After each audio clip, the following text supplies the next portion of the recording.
Most crimes that are covered by the news are done after the fact.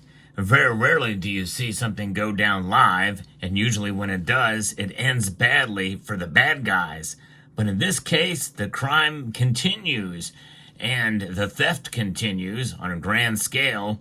It involves drugs, and it also involves gold. And usually when those two things are involved, it also involves guns. We'll discuss it all in this video, in this intriguing story of 3 tons plus of gold that has been stolen so far, and more to come as we explore.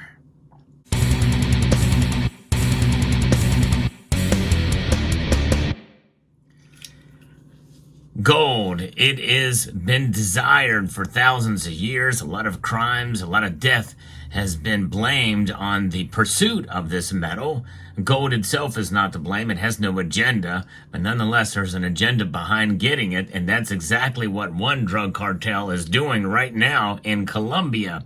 I'm going to be referencing a piece from the Wall Street Journal that goes into some interesting detail in this story that gives us a better understanding of what's going on with illegal gold mining as a part of a crime taking over a Chinese gold mine in Colombia. Some 700 yards deep in Colombia's richest gold mine, private security guards crouch behind sandbags, trapped in a failing battle with a drug trafficking gang that has commandeered 30 miles of tunnels worth hundreds of millions of dollars. The air below the ground is hot, humid, sometimes toxic, and the work is dangerous.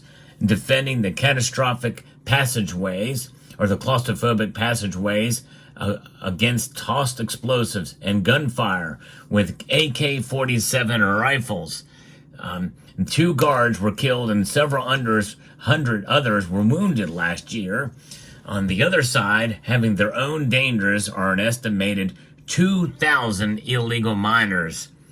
The scale of plunder is stunning. Mine owner Zijin Mining Group, a Chinese state-controlled company, estimates that last year it lost more than 3.2 tons of gold, worth around $200 million and equal to 38% of the mine's total production.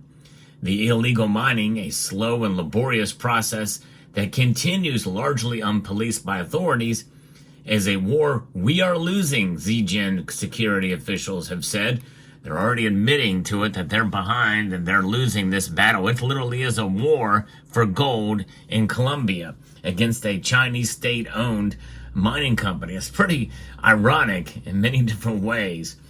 Rogue miners at Zijin's mines and elsewhere in Colombia get access, protection, and equipment from the Gulf Clan, which is an armed militia of some 7,000 men that moves cocaine and migrants along routes headed for the U.S. The group seizes Zijin tunnels on behalf of illegal miners in exchange for a cut of the spoils. Illegal gold mining in South America has expanded in recent years, government officials says, propelled by record high gold prices, which have climbed up 30% this year, now resting around the $2,600 range, maybe a little bit less now. The miners moved dredges and excavators into jungles, igniting conflicts with local indigenous groups, and used mercury to separate gold from rock, polluting parts of the Amazon rainforest in several countries. And we know this illegal gold mining in South America has been going on for a long time. It's just now gotten much more organized in this level. I've reported on it many times, and some of that gold, by the way, has made its way through the port of Miami and come into the United States. I've reported on that as well, too. I don't know where this gold is going, but likely, since it's in progress, they're probably difficult to trace how some of it is being distributed. As history shows, the lure of gold can be irresistible. Some of Colombia's trespassing miners extract $5,000 or more worth of gold a month, a sum about equal to what business executives earn. Since 2019, about 18 illegal miners have been killed in accidents in the Zijin mine, company officials have said. The wages are very good, but you risk it all, said Eric Dubier, a 22-year-old illegal miner. You can get trapped. There are rock slides and there's combat every day. So it literally is, you're like a foot soldier that just happens to be mining in the prospect. Wow, that's something. Zijin Mining, which operates worldwide, filed a $430 million lawsuit at the World Bank's International Center for Settlement of Investment Disputes, alleging Colombian authorities aren't doing their job.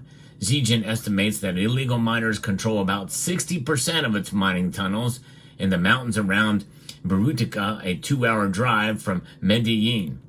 The company bought the mine in 2020 from Canada's Continental Gold for $1 billion, part of Beijing's global push to secure minerals.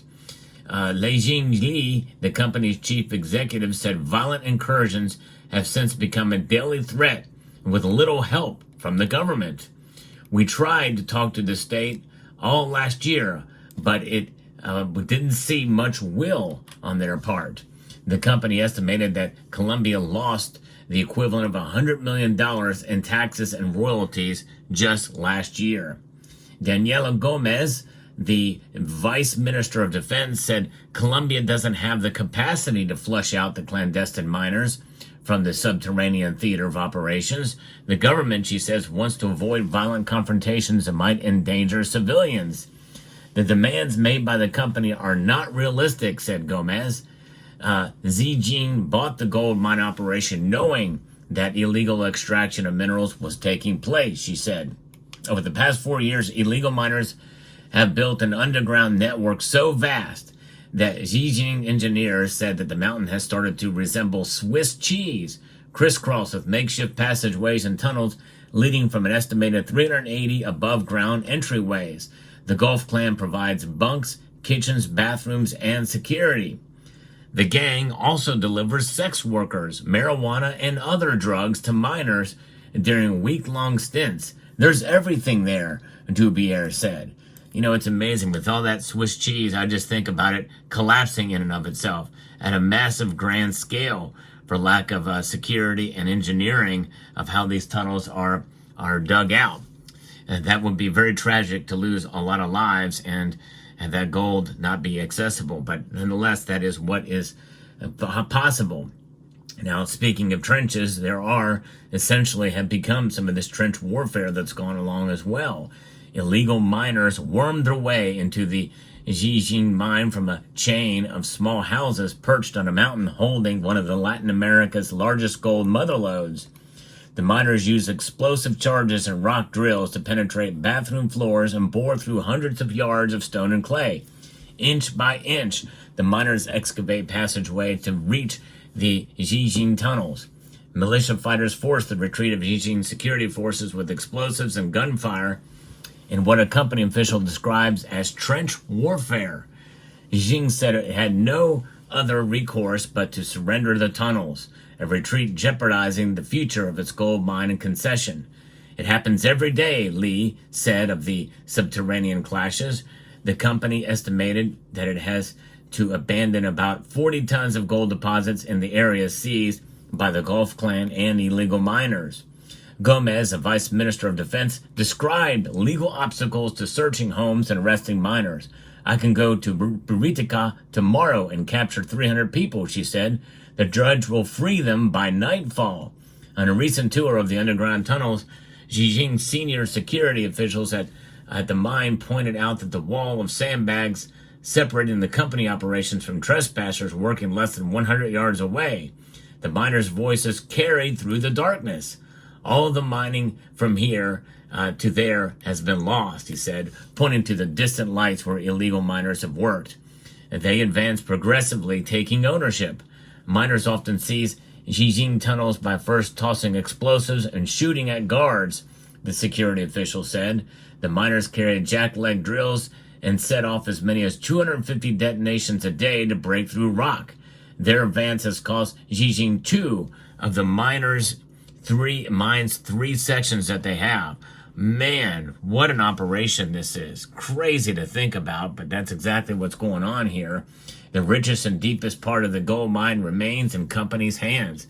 Zijin has about 4,500 workers, and they are processing at processing centers. The company excavates about 4,000 tons of rock a day, which yields an average of 53 pounds of gold. It's a tremendous problem, said Javier Sarmiento, an investigating tracking mine at Buritica for Colombia's Inspector General's office. The Beijing executive said that the underground battle worsened after the 2022 election of leftist President Gustavo Petro. Past governments welcomed foreign mining companies, including Beijing, but Petro and his ministers have been critical of large-scale mining, saying they want to shift the economy towards sustainable industries such as avocado farming and tourism. Well, how's that working out for them? It's actually more dangerous because they're not cracking down with safety measures and getting rid of the crime. In some ways, really doesn't surprise me hardly any one bit. Colombia's government says the country needs to transform the economy of Buritica so citizens have a choice of better jobs. Officials say they want to open a path for illegal miners to instead form legal cooperatives to run small artisanal mines. Some officials have suggested that Beijing give up on some of its mining holdings to trespassers in a bid for peace. There are areas in that concession where there is no exploration, no activity whatsoever, according to Luis Alvarado Pardo, president of the state's mining agency. And so we're saying, look, Beijing, cede some of these areas. Previous governments had more aggressive policies against armed groups, said Lee, and the company's chief executive. In 2016, Colombia launched Operation Crete, which closed more than 250 illegal passageways into the mine over 4 years. Beijing said Colombia needed again to close off routes used by criminals stealing company gold. From our point of view, the policy is not favorable to mining or the multinationalists, Lee said. How can authorities not know and act against this? It's a good question, and honestly, it would be very easy to solve. You get the army in there, the military, and you guard these areas until such a time where it doesn't make it worth it to them. And you just you attack them from two fronts. It'd be very easy to stop if they really wanted to, but the government has no plans or no real desire to do so, apparently. The State Inspector General's office has asked the government to develop this plan of action. Brigadier General William Castaño, who oversees a police team assigned to the mine, said his forces regularly confront rogue miners. There are interventions almost every day. Sarmiento and Beijing executives said the state should try to cut off the electricity and powers the drills used by illegal miners. That's another way to do it, too. They said police and troops deployed at Buritica could inspect vehicles traveling on the single road leading to the mine. Even easier. Vehicles ferrying equipment, supplies, and leave laden with stolen gold ore, according to Beijing executives. There is a pure lack of control by the authorities. Thousands of miners have arrived from other parts of Colombia and neighboring Venezuela to seek their fortune. Some have branched away from Beijing's tunnels to mine gold deposits at La Centena, a mine a few miles away. Those miners deny Beijing's claim, and they are taking company gold. On a recent day, Andres Rave, an older miner at La Centena, walked through the water and mud of a tunnel floor. He and a handful of others have dug passageways that extend about 200 yards into the mountain.